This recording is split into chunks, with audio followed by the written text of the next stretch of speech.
Review করে যাই ক্লাসটা, খেয়াল করো। ভেক্টর গুণন মানে কি অলরেডি আমরা এখান থেকে বলছি নাকি, রাইট?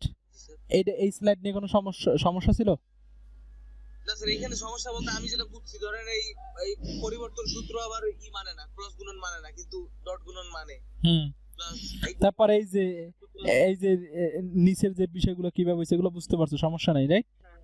হ্যাঁ, ওকে, হ্যাঁ হ্যাঁ হ্যাঁ, রাইট রাইট, হ্যাঁ বুঝতে পারছি। নেক্সট তো তোমার হচ্ছে সমান্তরাল কি হইলে, সমান্তরাল হলে কি হবে, সমান্তরাল মানে কি 0 ডিগ্রি অথবা 180 ডিগ্রি, রাইট?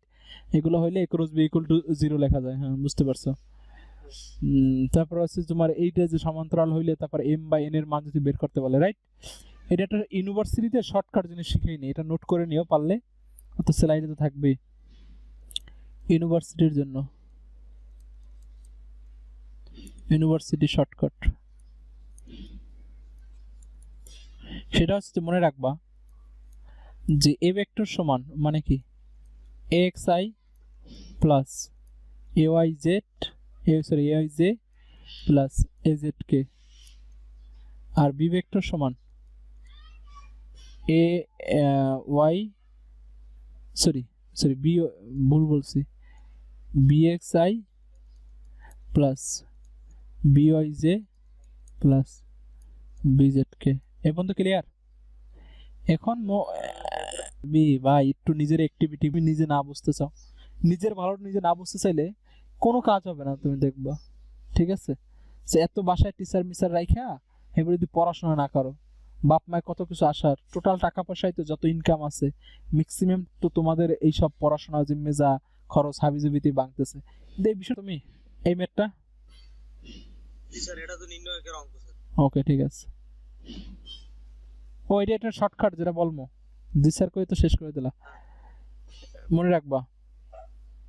এইটার যদি মনে রাখবা, এইটার ক্ষেত্রে যদি এইটার বলতে যে কোনো দুইটা ভেক্টরের ক্ষেত্রে যদি a ক্রস b 0 হয় তাহলে মনে রাখবা ax by bx equal to ay by by equal to az by bz লেখা যায়। কোশ্চেনের পরে এইটা কি রকম, এইটা খেয়াল করো একটু, যেমন এই কোশ্চেনটাই খেয়াল করো। এই কোশ্চেনে আমি ধরো এই দুইটা ভেক্টর থেকে কি আমি এই লাইনটা লেখা যায় twice m by 3 minus 10 by 3n, ও না মাইনাস 10 হবে কেন, এটা 0 হবে কারণ জে নাই এখানে, রাইট? ঠিক আছে, আর কি মাইনাস 10 বাই কত হবে তাহলে মাইনাস 2, এইটু ক্লিয়ার? এই রাশিটা এই দুইটা রাশি সমান লেখা যায় কিনা, এইটুকু লেখা যায়, স্যার 2m বাই লেখা যায় না? জি স্যার, যেহেতু নাই রাশি, যেহেতু শূন্য দিয়ে ভাগ করা লাগে। হ্যাঁ, এখন খেয়াল করো একটা বিষয়, কোন আসছিলাম, এখন তুমি এই যে লাইনটা আছে না, এই যে লাইনটা কি বুঝছো, এই লাইনটা যে লেখা গেছে কিভাবে, এইটার সাপেক্ষে লেখা গেছে।